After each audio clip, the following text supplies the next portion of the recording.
आपकी भौगोलिक परिस्थितियाँ चाहे कैसी भी हो, आपकी पारिवारिक पृष्ठभूमि चाहे कैसी भी हो, आपकी शैक्षणिक योग्यता चाहे कैसी भी हो। नमस्कार, मैं सुभाष भामू। एक घटना जो एक कहानी बन गई और वो कहानी आज हम सब के लिए एक प्रेरणा का स्रोत बन गई। मैं बात कर रहा हूँ दिसंबर 1941 की, जब जापान ने अमेरिका के पर्ल हार्बर नौसैनिक अड्डे पर हमला किया।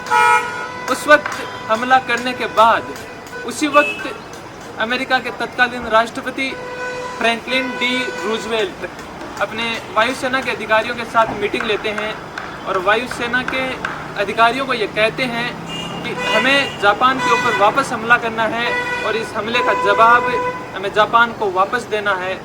और इतिहासकार ये कहते हैं कि लगभग 2.5 घंटे चलने वाली इस मीटिंग में जब अमेरिका के अधिकारी पूर्ण रूप से ये मना कर देते हैं कि हम जापान के ऊपर हमला नहीं कर सकते, क्योंकि जापान के पास वो फाइटर प्लेन है, तो जापान से अमेरिका आकर के अमेरिका हमला करके वापस जापान जा सकते हैं।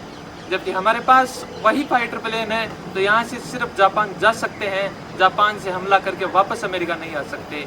इसलिए हम जापान के ऊपर हमला नहीं कर सकते, इट इज़ इम्पॉसिबल। ये बात फ्रैंकलिन डी रूजवेल्ट 2 घंटे से सुनने के बाद फ्रैंकलिन डी रूजवेल्ट कहते हैं कि वो पैरों में लकवे के कारण अपने पूरे राष्ट्रपति जीवन काल में कभी अपने दोनों पैरों पर व्हील चेयर से खड़ा नहीं हुआ। वो अधिकारियों की ये बात सुनने के बाद अपने दोनों पैरों पर खड़ा होता है और अधिकारियों को ये कहता है कि जब ये संभव हो सकता है तो ये क्यों नहीं हो सकता। और इस वीडियो के निष्कर्ष के रूप में मैं आपको 2 बातें बता रहा हूँ। इस कहानी के निष्कर्ष के रूप में मैं आपको 2 बातें बता रहा हूँ।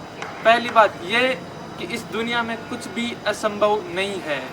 जब पैरों में लकवे के कारण अपने पूरे राष्ट्रपति जीवन काल में जो व्यक्ति अपने पैरों पर खड़ा नहीं हुआ, वो अचानक से अपने पैरों पर खड़ा हो जाता है, तो इस दुनिया में असंभव कहाँ क्या कुछ रह गया।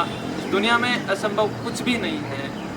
और दूसरा, इस वीडियो के दूसरे निष्कर्ष के रूप में मैं आपको ये बताऊं कि संसाधन व्यक्ति के जीवन में कभी बाधा नहीं बनते हैं। Resources don't matter. अगर अमेरिका उस वक्त ये कहता कि हमारे पास तो संसाधनों की कमी है, हमारे पास तो संसाधनों की कमी है जिसकी वजह से अपन जापान के ऊपर हमला नहीं कर सकते, तो कल्पना करिए आज आप और हम क्या अमेरिका को विश्व की एक महाशक्ति के रूप में देखते? कतई नहीं। That's why what you have that's enough. आपके पास जो है वो पर्याप्त है। कभी भी संसाधनों की वजह से अपने जीवन को मत कोसिएगा, अपनी ज़िंदगी को मत कोसिएगा। दोस्तों, मैं तो अक्सर एक बात कहता हूँ कि चाहे आपकी पारिवारिक पृष्ठभूमि कैसी भी हो, आपकी भौगोलिक परिस्थितियाँ चाहे कैसी भी हो, आपके चारों तरफ का वातावरण चाहे कैसा भी हो, आपकी शैक्षणिक योग्यता चाहे कैसी भी हो, आपका जन्म चाहे झोंपड़ी में हुआ हो या शीशे के महल में हुआ हो, आपकी शिक्षा चाहे गांव के सरकारी स्कूल में हुई हो या हार्वर्ड से आपने MBA किया हो, ये आपकी ज़िंदगी, आपकी सफलता और आपका भविष्य इन बातों पर कतई निर्भर नहीं करता है। आपकी ज़िंदगी, आपकी सफलता और आपका भविष्य सिर्फ और सिर्फ आपकी सोच पर निर्भर करता है, आपकी मानसिक परिस्थितियों पर निर्भर करता है। Thank you, wish you all the best.